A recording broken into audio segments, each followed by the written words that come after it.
नमस्कार दोस्तों, स्वागत है आपका स्टडी फॉर सिविल सर्विसेज में। वीडियो को पूरा देखिए। कोई भी आपका फीडबैक है, कोई सजेशन है, तुरंत वीडियो में कमेंट करके जरूर बताइए। अच्छा लगे तो वीडियो लाइक जरूर कर लीजिए और ऐसे वीडियो लगातार फ्री में पाने के लिए चैनल को तुरंत सब्सक्राइब कर लीजिए और बेल आइकन को जरूर टैप कर लीजिए ताकि आगे भी सारे वीडियो आपको मिलते रहे। यूट्यूब में फॉलो करते हैं तो प्लीज ये वाला फ्री टेलीग्राम चैनल जरूर ज्वाइन कर लीजिएगा। सारे नोटिफिकेशन, सारे अपडेट यहीं पे आते हैं, ध्यान रखिएगा। स्टडी फॉर सिविल सर्विसेज का कोई भी पेड ग्रुप अगर आपको ज्वाइन करना है तो सिर्फ 85648050969065386445 यही नंबर है हमारे, सिर्फ जहां पे कॉल या व्हाट्सएप कर सकते हैं। इंस्टाग्राम पे हमारा पेज जरूर फॉलो कर लीजिएगा, स्टडी फॉर सिविल .सर्विसेज है। ट्विटर पे हमको जरूर फॉलो कर लीजिएगा, @study for civils है। सारे क्वेश्चन अटेम्प्ट करिए और स्कोर अपना तुरंत कमेंट करके बताइए। दोस्तों नमस्कार, स्टडी फॉर सिविल सर्विसेज में आप सभी का स्वागत है। इस सीरीज़ में जो हम यूपी पीएससी प्रीलिम्स एग्जामिनेशन के लिए पेड क्विज को देख रहे हैं, कंटिन्यू करेंगे यहाँ पे अगला वीडियो। हमारे ग्रुप्स अभी लेटेस्ट में भी इसके लिए स्टार्ट हुए हैं। आप अपनी पूरी तैयारी के लिए हमारे साथ जुड़ सकते हैं। एडमिशन के लिए डिस्क्रिप्शन बॉक्स में हमारी कॉन्टैक्ट डिटेल्स हैं, आप उस पर कॉन्टैक्ट करके एडमिशन ले सकते हैं। हम स्टार्ट करेंगे आज के फर्स्ट क्वेश्चन के साथ। पूछा गया आपसे 15 सितंबर को केंद्रीय मंत्री, ये जो जल शक्ति मिनिस्ट्री है उसके मंत्री हैं गजेंद्र सिंह शेखावत, तो इन्होंने किस राज्य से अखिल भारतीय स्वच्छता पखवाड़ा, जिसका टाइटल है स्वच्छता ही सेवा 2023, इस अभियान का शुभारंभ किया। तो जो है इसको वर्चुअली लॉन्च किया गया था जयपुर से।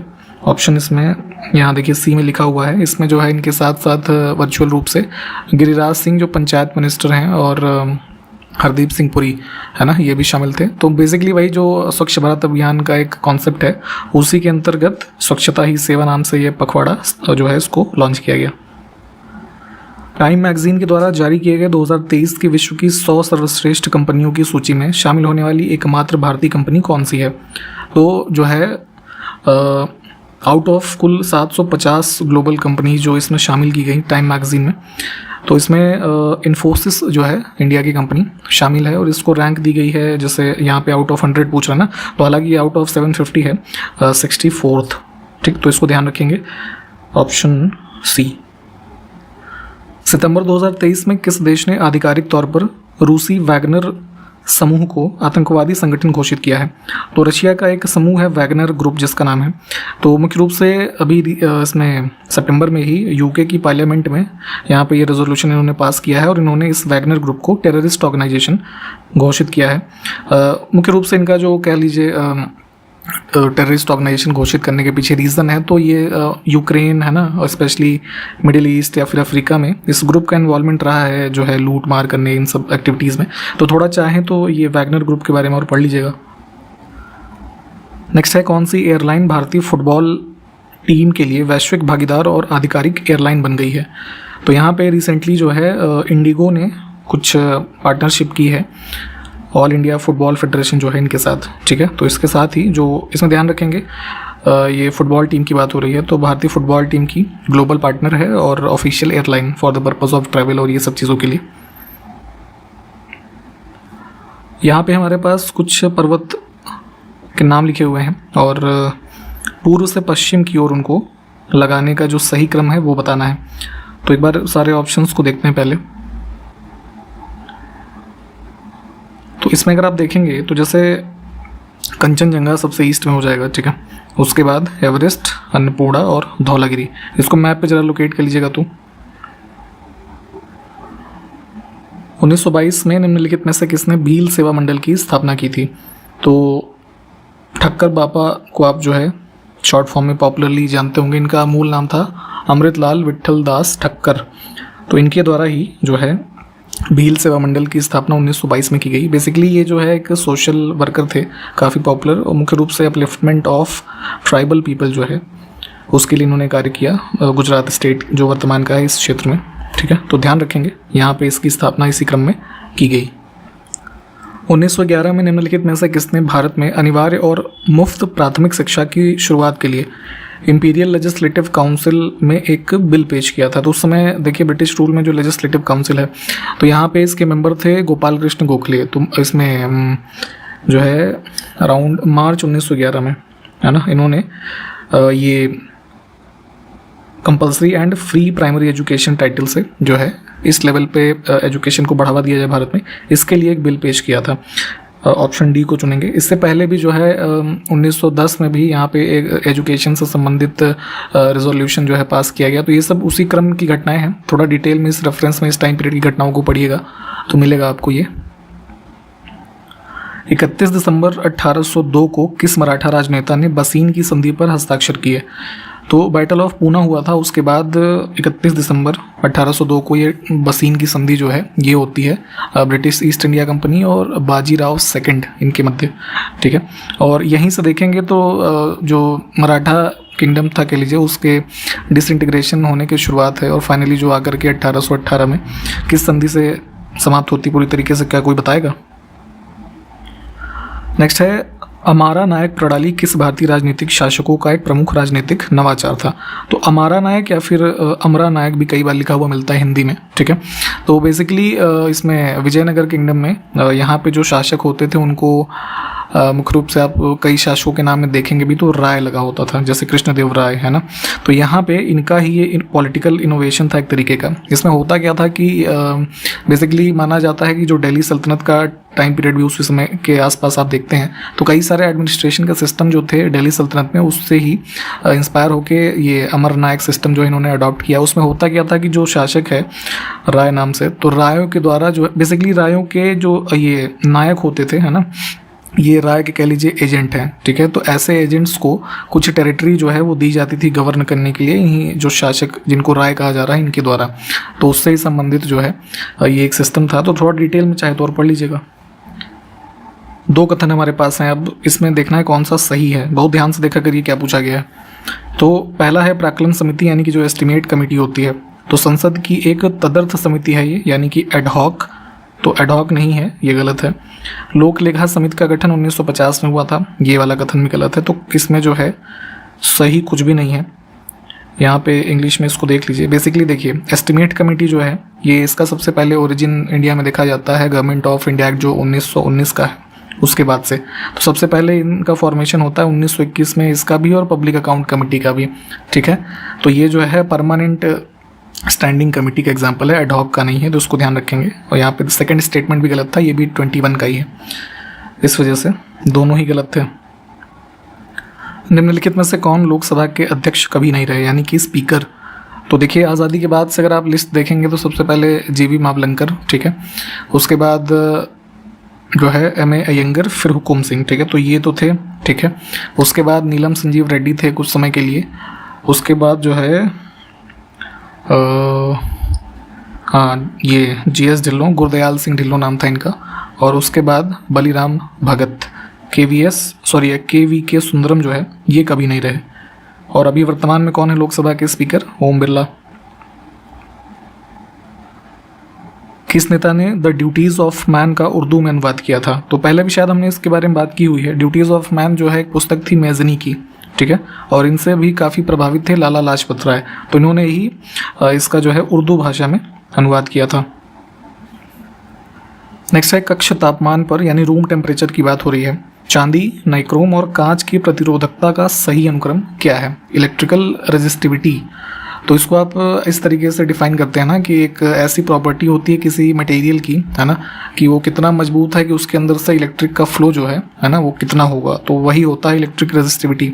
अब यहाँ पे जैसे इन्होंने 3 हमको दिए हुए हैं मटेरियल, चांदी, नाइक्रोम और इसमें ग्लास, तो सबसे ज़्यादा होता है ग्लास का, ठीक है, फिर नाइक्रोम और उसके बाद जो है सिल्वर। तो ऑप्शन हमारा फर्स्ट जो है ये करेक्ट हो जाएगा। बहुत डिटेल में इसकी वैल्यू वगैरह भी जानने की ज़रूरत नहीं है आपको। SI यूनिट जान सकते हैं इलेक्ट्रिकल रेजिस्टिविटी की, ये होती है ओम मीटर, ठीक है, ये पूछा जा सकता है। तो यहाँ पे फर्स्ट को चुनेंगे। हिमाचल प्रदेश में मणिकरण जो है किसके लिए जाना जाता है? तो ये एरिया जो है मणिकरण हिमाचल प्रदेश में हॉट गीजर्स है ना, जो जियोलॉजिकल एक्टिविटी होती है इसके लिए जाना जाता है। यहाँ पे ये पाए जाते हैं काफ़ी मात्रा में। तो जियोथर्मल एनर्जी को हम चुनेंगे। हॉट गीजर्स वगैरह के बारे में थोड़ा पढ़िए ज्योग्राफी में। नेक्स्ट है उत्तराध्ययन सूत्र किस धर्म से संबंधित है? तो ये बेसिकली जैन में जो श्वेतांबर जैन है ना, उनका एक पवित्र ग्रंथ माना जाता है उत्तराध्ययन सूत्र। नेक्स्ट है जुलाई 1946 में सृजित की गई कांग्रेस की विशेषज्ञ समिति के सदस्यों में निम्नलिखित में से कौन नहीं शामिल था? तो देखिए बात ये थी कि कांग्रेस ने एक्सपर्ट कमेटी एक फॉर्म की। पर्पस क्या था कि कॉन्स्टिट्यूएंट असेंबली के लिए मटेरियल जो है ना उसको तैयार करना।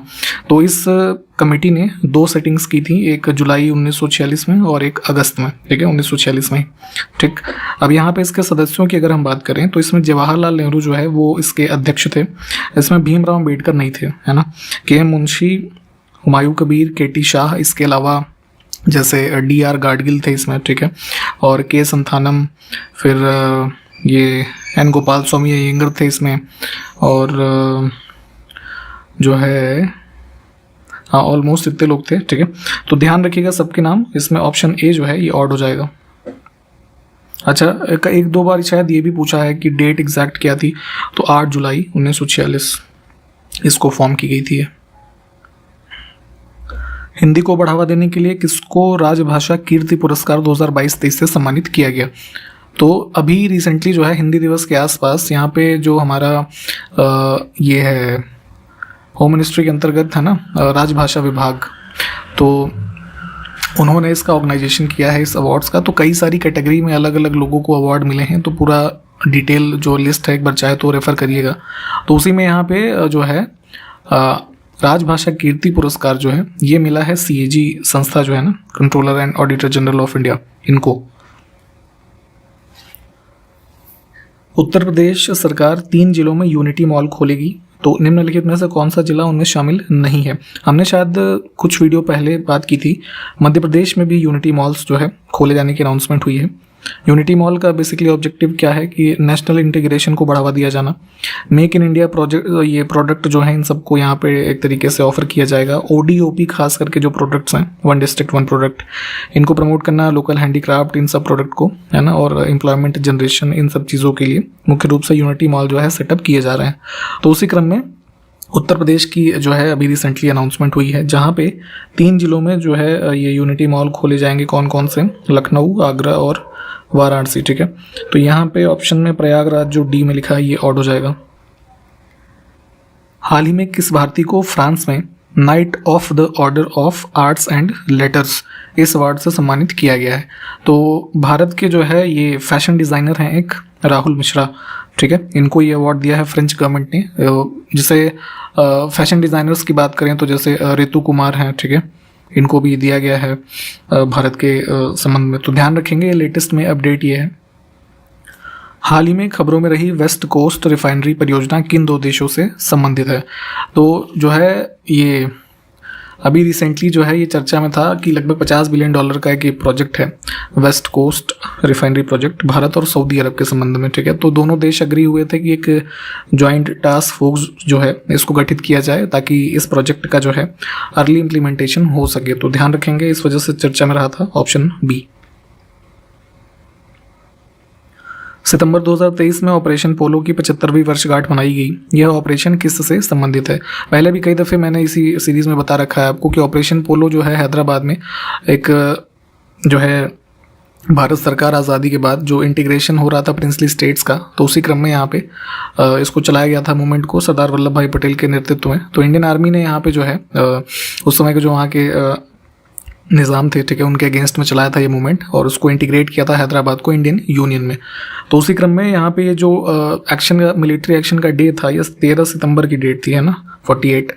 तो उसी में अभी 75 साल पूरे हुए हैं, तो इस वजह से थोड़ा सेलिब्रेट वगैरह किया गया था, तो चर्चाओं में रहा था ये, ठीक है। तो ध्यान रखेंगे ऑप्शन D। थोड़ा ऑपरेशन पोलो के बारे में पढ़ लीजिएगा।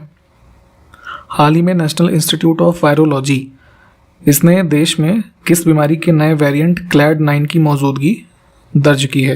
तो बेसिकली अभी मंकी पॉक्स के कुछ केसेस जो है देखे जा रहे थे, खास करके दक्षिण भारतीय राज्यों में। तो उसी क्रम में चिकन पॉक्स की जो बीमारी होती है, आपने देखा होगा बॉडी पे ऐसे स्पॉट्स पड़ जाते हैं, पानी वानी भर जाता है कई बार उनमें, ठीक है, काफ़ी घातक होता है। तो चिकन पॉक्स कॉजिंग जो हमारा वायरस है वेरियोला जोस्टर, है ना, तो उसका ही एक नया वेरिएंट है क्लेड 9, ठीक। तो यहाँ पे इसके कुछ केसेस देखे गए हैं। तो जो हमारा वायरोलॉजी इंस्टीट्यूट इंडिया का, इन्होंने इसको जो है मतलब रजिस्टर किया केस को और इसको आइडेंटिफिकेशन और जो इससे बचाव के कुछ गाइडलाइंस से इसको इशू किया था। तो ध्यान रखेंगे ऑप्शन इसमें C हमारा यहाँ से करेक्ट होगा। हाल ही में सरकारी कंपनी ITI लिमिटेड, शायद आपने सुना हो, पहले टेलीफोन वगैरह जब चलते थे तो उसकी मैन्युफैक्चरिंग से संबंधित एक काफ़ी पॉपुलर PSU थी। तो हाल ही में इन्होंने किस नाम से अंतर्राष्ट्रीय मानकों के अनुरूप लैपटॉप और माइक्रो पीसी जो है इसको लॉन्च किया है।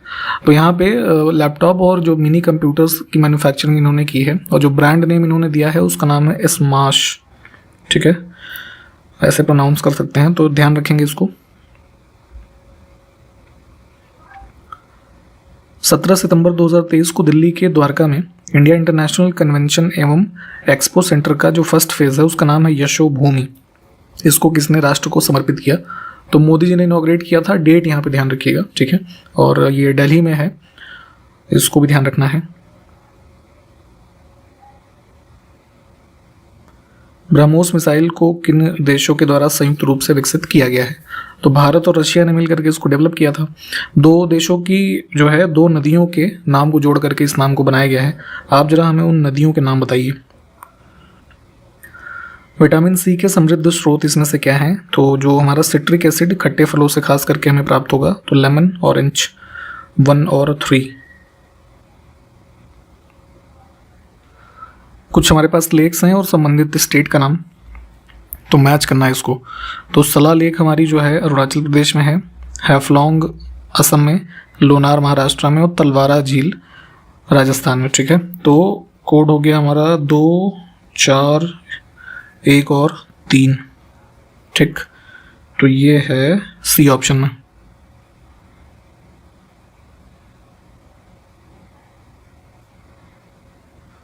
इसको भी मैप पे एक बार लोकेट कीजिएगा। नहरों में से कौन अटलांटिक और प्रशांत महासागरों को जोड़ती है? ठीक है, पनामा कनाल।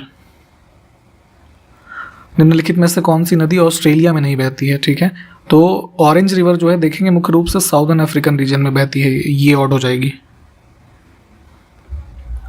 इकोलॉजी में आप जो है बायोम के बारे में पढ़ते हैं, ठीक है, जो लाइफ को सपोर्ट करता है या वैसी कैरेक्टरिस्टिक वहाँ पे पाई जा सकती हैं। तो निम्नलिखित में से कौन सा एक वही जियोम या बायोम नहीं है? तो इकोसिस्टम में ही तो ये चीज़ें पाई जाती हैं, तो इकोसिस्टम इसका एग्जाम्पल कैसे हो गया? ठीक, ये ऑड हो जाएगा। भारत में किस जनगणना वर्ष को जनसांख्यिकी विभाजन के वर्ष के रूप में भी जाना जाता है? डेमोग्राफिक डिवाइड, बहुत ही बार पूछा गया है, रिपीटेड क्वेश्चन है ये। 1921 हमारा ये ईयर है, ऑप्शन बी को चुनेंगे। इसके पहले देखेंगे तो पॉपुलेशन जो थी वो स्टेबल नहीं होती थी, ठीक है। 1921 के बाद देखेंगे जो ट्रेंड्स है ना, तो उसमें continuous increase in the population आपको मिलेगा। तो यहाँ पे इस वजह से इस ईयर को डेमोग्राफिक डिवाइड के रूप में जो है रेफर किया जाता है।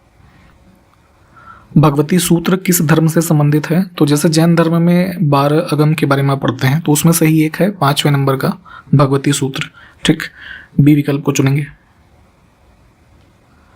लंदन में ईस्ट इंडिया एसोसिएशन की स्थापना इसमें से किसने की थी? ठीक है, तो 1866 में इसकी स्थापना हुई थी लंदन में, दादा भाई नौरोजी के द्वारा। 7 अग्नि वेदिकाओं की पंक्ति कहाँ से प्राप्त हुई है? ठीक है, पूजा पाठ से संबंधित जो हम वेदिकाएं बनाते हैं, ठीक है, फायर अल्टार्स, तो क्रमवार 7 की संख्या में इसकी जो प्राप्ति हुई है इंडस वैली के हमारे साइड से, कालीबंगा, ऑप्शन डी, ठीक है। कालीबंगा आप जानते हैं हनुमानगढ़ डिस्ट्रिक्ट जो राजस्थान का है उसके क्षेत्र से संबंधित है ये, ठीक है। और जो है डिस्कवरी से संबंधित इसमें कौन है? बीबी लाल और अमलानंद घोष, ठीक है। और अन्य जो इसके फीचर्स की बात करें जैसे हम कालीबंगा की ही, तो काली चूड़ियाँ मुख्य रूप से जो है पॉपुलर है, इसका मतलब होता है।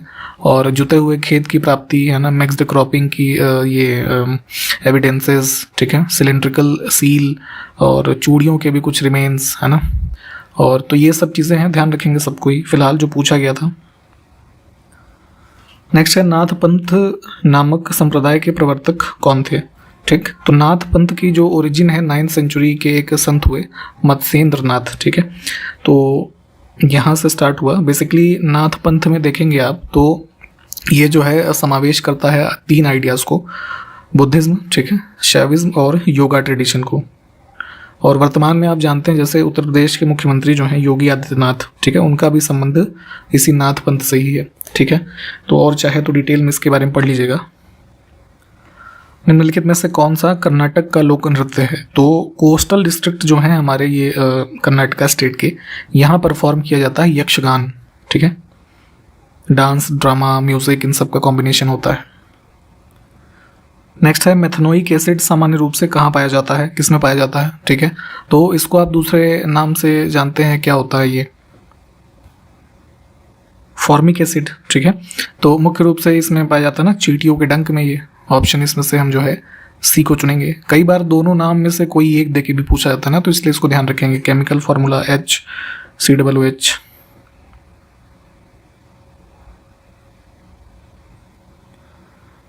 निम्नलिखित में से कौन सा युग्म सुमेलित नहीं है? तो यहाँ पे जैन तीर्थंकरों के नाम लिखे हैं और उनके जो संबंधित चिन्ह है, प्रतीक चिन्ह है ना, इन जो 24 लोग हैं इनके कुछ न कुछ उनको डेजिग्नेटेड है। तो हालांकि 24 तो आप याद नहीं कर सकते, पर जो कुछ खास लोग हैं है ना, उनके नंबर्स पे आप जो है देखिए। तो जैसे जो पहले हुए ऋषभनाथ है ना, ऋषभ देव, तो हाथी नहीं है इनका, ठीक है। इनका जो चिन्ह है वो बुल है, ठीक। एलिफेंट की बात करें तो जो दूसरे थे अजीतनाथ, ठीक है, इनका ये चिन्ह है। तो पहला ही गलत है, बाकी के विकल्प ठीक है। निम्नलिखित में से कौन सी अंतःस्रावी ग्रंथि मनुष्यों में जोड़ी में नहीं पाई जाती है? ठीक है, पेयर नहीं होता है किसका? तो पिट्यूटरी ग्लैंड जो है ना, पीयूष ग्रंथि जिसको कहा जाता है, तो ये देखते हैं जो ब्रेन का हमारा हाइपोथैलेमस पार्ट है, यहाँ पे एक मटर के साइज का इसका आकृति होती है, वो पाई जाती है, ठीक है। तो ये पेयर में नहीं होती है, तो ये ऑड हो जाएगा, बाकी के सब जो है पेयर वाले हैं। निम्नलिखित में से वे कौन से विद्युत चुंबकीय तरंगे हैं जिनका उपयोग उपग्रह संचार के लिए किया जाता है? तो सैटेलाइट्स जो लॉन्च की जाती हैं कम्युनिकेशन उनके माध्यम से, जो कह लीजिए ग्राउंड स्टेशन से होता है, तो रेडियो वेव्स को यूज़ करते हैं इसमें, ठीक है, ऑप्शन सी।